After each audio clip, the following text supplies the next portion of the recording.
scale productions.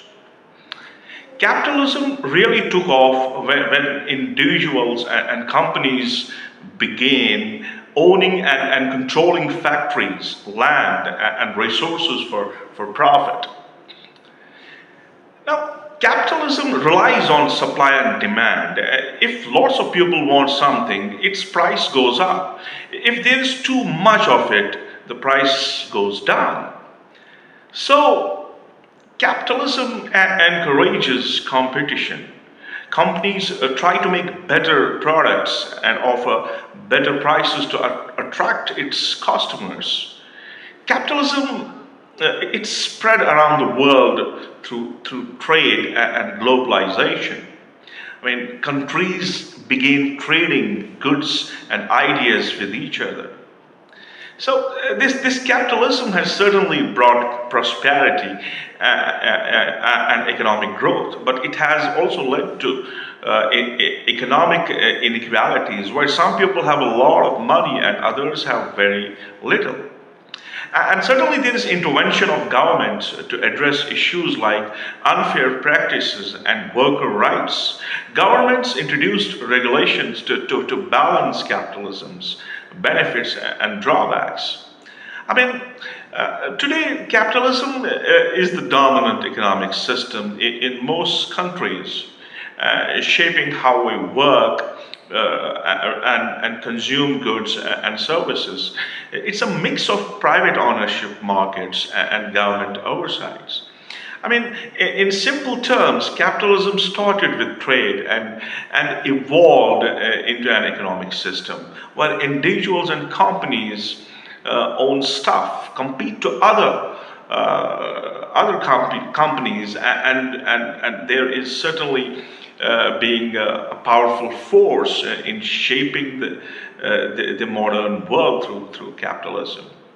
So it certainly seems to be very, very consistent with nature out there. I mean, we find that things around us, there certainly happens to have the dynamics in which you have something huge at the center and small are revolving around. Now capitalism is an economic system where individuals and private companies own and control resources and trade for profit. Its roots trace back to the Industrial Revolution, when factories and businessmen emerged in the world.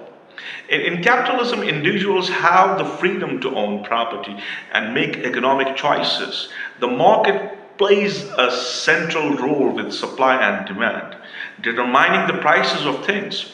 Competition drives innovations and efficiency, benefiting consumers. Capitalism values private enterprise, entrepreneurship, and individual initiatives.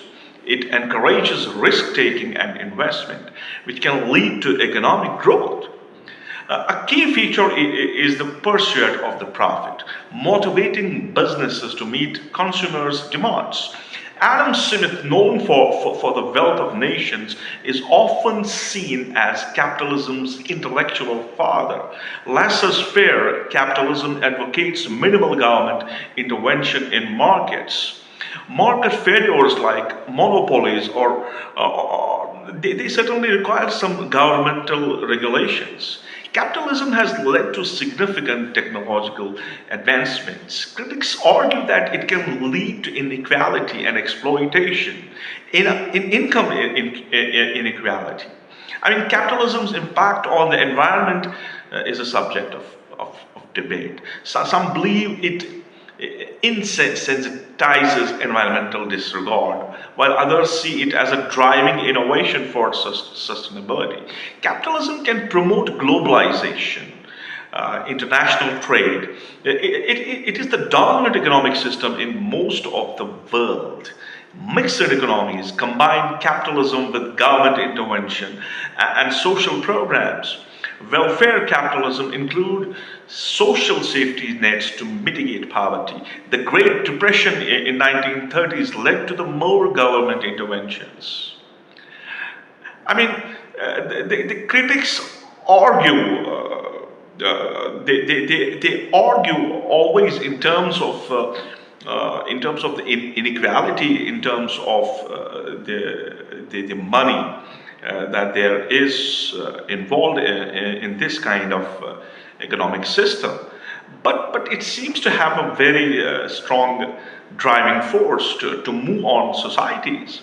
I mean, in some countries, it's largely privatized, while others offer universal healthcare. Education system also differ, with some countries favoring private education. Supporters argue capitalism and promotes some kind of intervention. I mean, critics claim it can create disparities in educational access. The role of labor unions varies, influencing workers' rights. Entrepreneurship is a pillar of capitalism and innovations in the business. I mean, capitalism supports startups and innovations. The internet and digital platforms have transformed how business is conducted. E-commerce and tech giants exemplify capitalism's adaptability. Capitalism is sometimes criticized for commodifying culture and art. Critics argue it can prioritize profit over artistic integrity. Creative industries often function within capitalistic systems. Capitalism influences advertising with brands for consumers' attention. The role of advertising in shaping desires and values is a topic of debate. Consumers' culture encourages spending and materialism. Planned obsolescence, where products are designed to have short lifespans, is a product of capitalism. Consumerism can contribute to waste and environmental issues. Ethical consumerism seeks to align consumptions with values. The fashion industry exemplifies both capitalism innovations and ethical concerns. Intellectual property rights protect creations and encourages innovations. And there are copyrights to patents and trademarks. These are the examples. Capitalism influences media ownership and journalism. Critics argue corporate ownership can affect news objectivity. Concentration of media ownership can limit diverse voices. Social media platforms raise questions about free speech and privacy. Algorithms shape content and advertising on digital platforms. Capitalism's influence extends to the entertainment, including films and music. Streaming service transformed the music and film industry. Independent creators have greater access to audience online. The gig economy offer flexibility but raises labor rights concerns. Precautions work like jobs, security, and benefits. Technological advances have made remarkable advances. So, in order to conclude the kind of things that I was talking about, if I take an example of the financial crisis, like in 2008 recession, it could impact economies of the world, right? So there has to have a balanced mechanism where you cannot have a complete capitalistic system out there in the country. There certainly has to have a very strong role from government point of view, where there is some kind of resetting being executed in capitalistic countries. Now, to be frank enough, it is very consistent. It is very clear that capitalism seems to be exactly in consonance. It seems to be exactly in line with the dynamics of the classical universe. If we see the classical universe, certainly the things are going on, and the dynamics of the things, it can only be attributed to to a kind of system where you have strong at the center, and the rest are revolving around that strong. If we talk about the Milky Way galaxy, its dynamics, its motion can only be explained by virtue of having tremendous mass at its center in the form of black holes. And the mechanism is possible, certainly, because of that. The reverse is inconsistent. If we think in terms of this galaxy having something extremely small at the center in terms of mass, then the dynamics doesn't seem to be consistent. So I think that capitalism is certainly a state of pure natural mechanistic philosophy being executed in the world, where you have always different levels of gradients in the society. And at the same time, it doesn't seem that universe is creating something wrong is happening in the universe in terms of its existence, in terms of its dynamics. What seems to be important is, if we take an example of Earth and Sun, it's evident that Earth revolves around the Sun. At the same time, we also understand that the amount of force that Earth is executing on Sun is same as that of the amount of force that Sun is executing on Earth. So, but the role of the two things is extremely different. Similarly, in case of capitalism, we can have some organizations, some people who are getting a lot of money, but at the same time, they are binding a long range of populations. No doubt, the whole of the people who are working under that organization, under that capitalistic organization, they have to impress their bosses. They have to do exactly what is there in the frame of that company. They have to exactly do that. But at the same time, their presence is actually important. It's like them being in that system makes it possibly a complete system. If they are absent, the system will not work. So this is what I feel is that it's not like that somebody is becoming more important and somebody is becoming less important.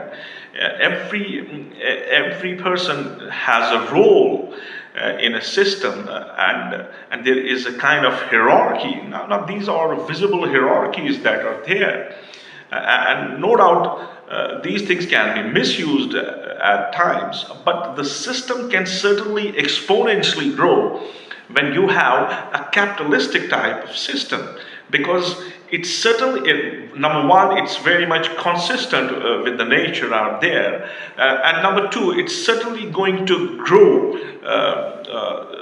the things that are out there in that system at a very, very good acceleration, at a very, very good speed. In comparison to the societies where people are trying to create a kind of equilibrium, what we call as socialism. Yes, socialism has its own benefits, but at the same time, it has its own drawbacks. I mean, in socialistic countries like Cuba and North Korea, the government controls most industries. These countries aim for equal wealth distribution, but it can lead to limited economic freedom. The government provides free healthcare, education, and other services. There is often little room for private ownership or entrepreneurship. However, this approach can sometimes lead to a lack of innovation and economic stagnation. But at the same time, if we talk about capitalistic countries, like United States of America, United Kingdom, Japan, they emphasize the private ownership and competition. I mean, private individuals and businesses have the freedom to own property and make economic choices.